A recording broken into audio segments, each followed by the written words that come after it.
Assalamualaikum warahmatullahi wabarakatuh. Salam sejahtera bagi kita semua. Kami dari kelompok 1 yang akan membahas mengenai pemberdayaan potensi daerah di era otonomi daerah. Kelompok kami beranggotakan Hana Susakina, Rian Setiawan, Zahra Della Silva, Rezal Christian, dan Hosea David Gultom. Baik, kali ini saya akan membahas mengenai definisi pemberdayaan.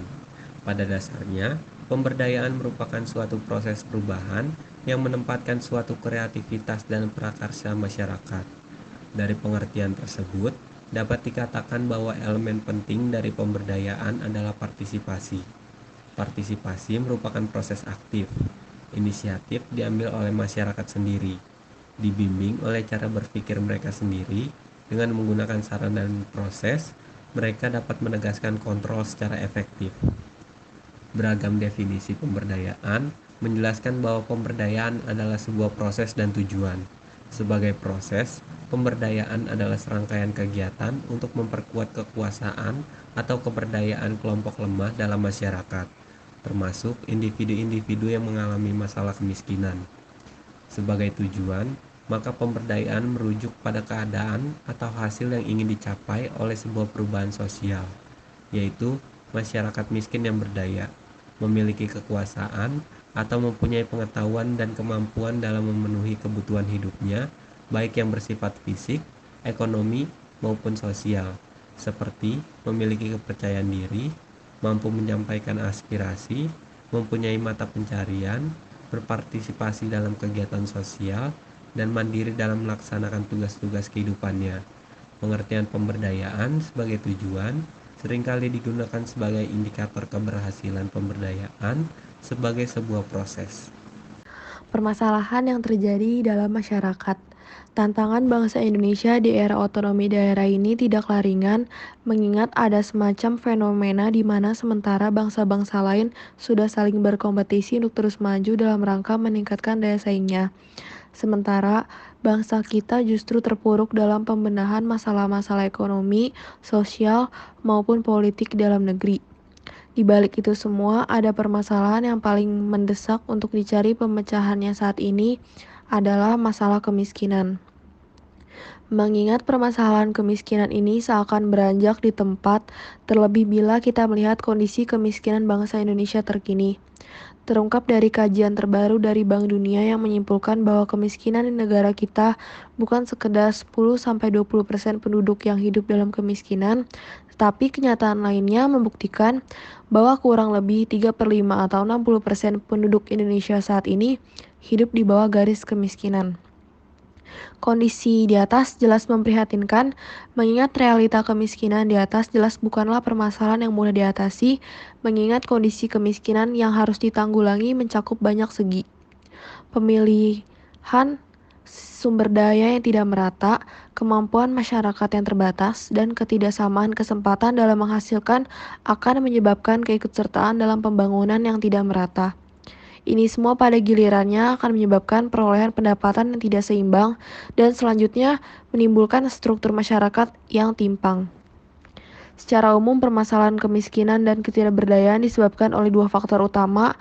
Yang pertama ada faktor internal, yaitu menyangkut permasalahan dan kendala yang berasal dari dalam individu atau masyarakat miskin yang bersangkutan, seperti rendahnya motivasi, minimnya modal, lemahnya penguasaan aspek manajemen dan juga teknologi.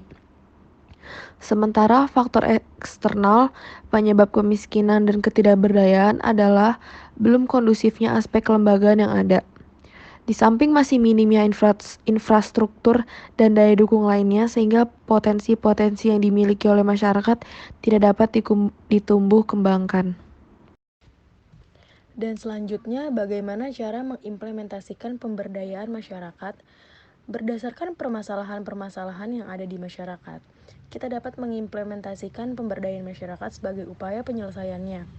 Mengutip dari buku Pemberdayaan Masyarakat Pertanian yang ditulis oleh Setio Yuli Handono, cara untuk mengimplementasikan pemberdayaan masyarakat dapat ditempuh dengan yang pertama, ada tahap persiapan. Pada tahap persiapan terdapat dua hal yang perlu dikerjakan. yakni penyiapan petugas tenaga pemberdayaan atau yang dilakukan oleh community worker, dan penyiapan lapangan sebagai lahan dalam pelaksanaan. Hal ini perlu dilakukan agar sistem pengerjaan tertata dengan baik dan seluruh prosesi dengan berlangsung dengan lancar. Yang kedua, ada tahap pengkajian atau asesmen. Tahap pengkajian atau asesmen dapat dilakukan secara individual melalui kelompok-kelompok yang tersebar di masyarakat. Pada tahap ini, petugas harus mengidentifikasi masalah kebutuhan yang dialami oleh masyarakat dan sumber daya yang dimiliki oleh klien. Hal ini perlu dilakukan agar proses pemberdayaan masyarakat dapat memenuhi kebutuhan masyarakat sesuai dengan kondisi nyata yang dialami dan tepat sasaran. Dan yang ketiga, ada tahap perencanaan alternatif program atau kegiatan. Pada tahap ini, petugas akan berperan sebagai agen perubahan atau exchange agent yang dilakukan dengan melibatkan masyarakat agar berpikir tentang masalah yang dihadapi, beserta mencari solusinya. Dalam hal ini, masyarakat diharapkan agar dapat dilakukan dengan menimbang kelebihan sekaligus kekurangan dari program tersebut. Hal ini perlu dilakukan untuk menentukan apakah alternatif program yang dipilih oleh pilihan yang tepat, efektif, dan juga efisien. Yang selanjutnya, yang nomor 4, tahap pemformalisasi rencana aksi.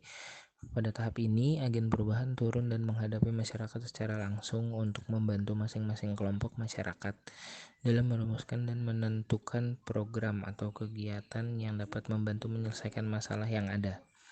Selain itu, petugas juga membantu proses memformalisasikan rumusan yang telah dibuat ke dalam bentuk tulisan, agar pembuat proposal dapat diterima oleh penyandang dana.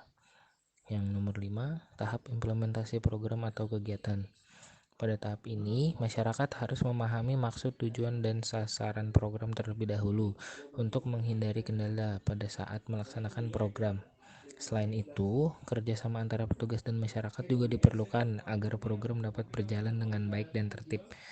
Yang keenam, tahap evaluasi.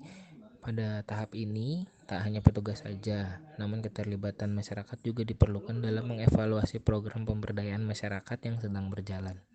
Hal ini dilakukan agar komunitas pengawasan internal dapat terbentuk dan komunikasi masyarakat yang mandiri dapat terbangun.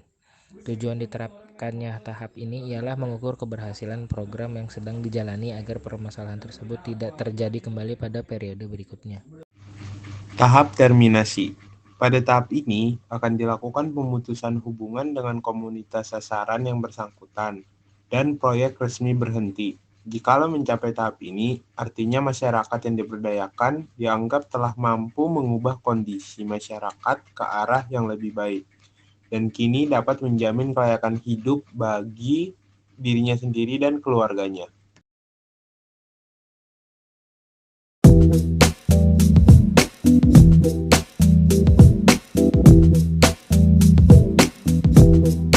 Otonomi daerah kini genap 22 tahun. Banyak hal yang terjadi selama 2 dasawarsa ini. Ada hal yang positif, ada juga yang negatif. Semua jadi bekal pembelajaran untuk menjadi lebih baik.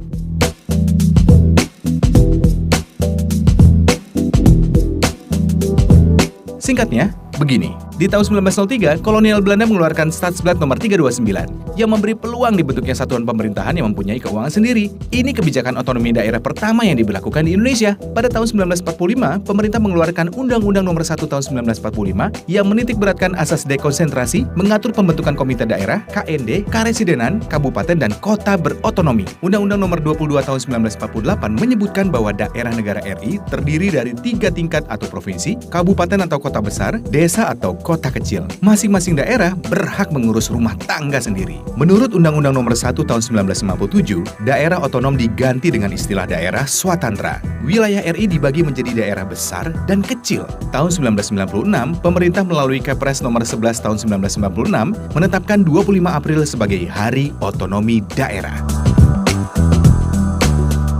Tahun 1998, terjadi krisis ekonomi. Presiden Soeharto lengser karena tekanan mahasiswa yang berdemo. Pak B.J. Habibie kemudian naik. Dia merasa Indonesia bisa lebih baik jika setiap daerah diberi kewenangan yang seluas-luasnya untuk mengurus dan mengelola daerahnya masing-masing sesuai prakarsa dan inisiatifnya. Lahirlah Undang-Undang Republik Indonesia nomor 22 tahun 1999. Daerah diberi wewenang penuh kecuali urusan politik luar negeri, pertahanan, peradilan, moneter, dan lain-lain. Undang-undang baru ini disambut penuh semangat. Sampai dengan 2004 terbentuk daerah otonomi baru sebanyak 7 provinsi dan 115 kota dan 26 kabupaten. Pola pemerintahan yang berubah dari sentralisasi menjadi otonomi membuat daerah memiliki keleluasaan untuk membangun daerahnya sendiri dengan melihat potensi besar dari daerah. Kabupaten Jembrana mampu menjadi daerah yang memanfaatkan teknologi untuk meningkatkan pelayanan. Kabupaten Banyuasin adalah daerah yang menyelenggarakan pemilihan kepala desa melalui aplikasi. Namun masih ada kekurangan dari undang-undang tersebut. Kecenderungan hadirnya raja-raja kecil di daerah, pembangkangan wali kota atau bupati kepada gubernur, dan bahkan berkembang menjadi politik dinasti. Tahun 2004, di pemerintahan Megawati, dia melihat kelemahan undang-undang sebelumnya dan merasa otonomi daerah bisa lebih baik ketika diberi arahan yang tepat dari pemerintah pusat. Hadirlah Undang-Undang Nomor 32 Tahun 2004 yang tidak hanya memperhatikan aspek struktural dan fungsional pemerintah pusat dan daerah, tetapi juga menetapkan pilar yang mesti dijaga agar bisa sukses. Imbasnya, otonomi daerah semakin meluas. Selama periode 2005 sampai dengan 2014, terbentuk 1 provinsi, 66 kota, dan 8 kabupaten. Melalui berbagai pembelajaran yang didapat, pemerintah mengeluarkan Undang-Undang Nomor 23 Tahun 2014 yang membahas lebih detail mengenai kekuasaan dan pembagian wilayah. Undang-undang ini juga membahas koordinasi antara pemimpin daerah dan menetapkan forum tukar pikiran dan saling beri dukungan. Sampai dengan 2018, sudah terbentuk total daerah otonom sebanyak 34 provinsi dan 542 kabupaten atau kota. Sejak itu, pemerintah pusat melakukan segala upaya untuk mendukung dan mendorong pemerintah daerah untuk menemukan identitasnya dan terus mendunia. Untuk menghadapi persaingan dunia dan tantangan revolusi industri 4.0, daerah wajib terus berinovasi untuk menciptakan sistem dan penerapan teknologi yang optimal atau smart city. Maka setelah melalui proses refleksi tentang otonomi daerah selama 22 tahun ini, satu sisi inilah yang kemudian memicu kami untuk mengembangkan smart city. Smart City adalah sebuah kota cerdas, bagaimana masyarakat dilayani dengan sebaik-baiknya, dan bahkan tidak hanya sekedar baik, tapi bagaimana dilayani dengan cepat, kemudian dengan tepat, dan juga dengan akurat. Kota Semarang meningkatkan ekonomi daerah dengan penerapan e-government dan open government. Mereka kini berkembang menjadi pusat ekonomi yang sukses. Hari ini proses mengurus izin usaha menengah kecil itu sangat cepat. Jadi para pengusaha UMKM itu cukup dengan membawa surat keterangan domisili, RT, RW, dibawa ke kelurahan, kemudian diteruskan ke kecamatan langsung inline dengan Dinas Koperasi, dan hari itu juga izin usaha menengah kecil itu jadi.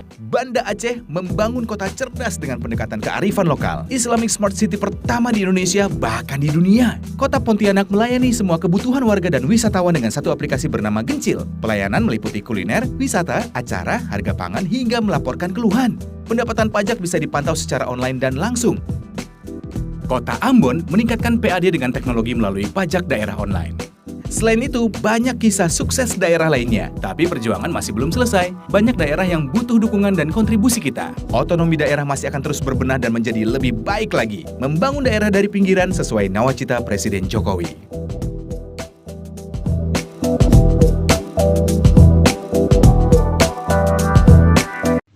Kesimpulan.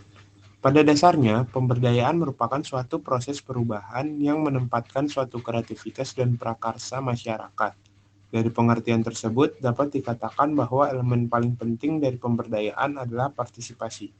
Pemberdayaan dapat didefinisikan juga sebagai serangkaian kegiatan untuk memperkuat kekuasaan atau keberdayaan kelompok lemah dalam masyarakat, termasuk individu-individu yang mengalami masalah kemiskinan. Tantangan bangsa Indonesia di era otonomi daerah ini tidaklah ringan, mengingat ada semacam fenomena di mana sementara bangsa-bangsa lain sudah saling berkompetisi untuk terus maju dalam rangka meningkatkan daya saingnya, bangsa kita justru terpuruk dalam pembenahan masalah-masalah ekonomi. Sekian materi yang kami sampaikan pada hari ini. Kurang lebihnya mohon maaf. Wassalamualaikum warahmatullahi wabarakatuh.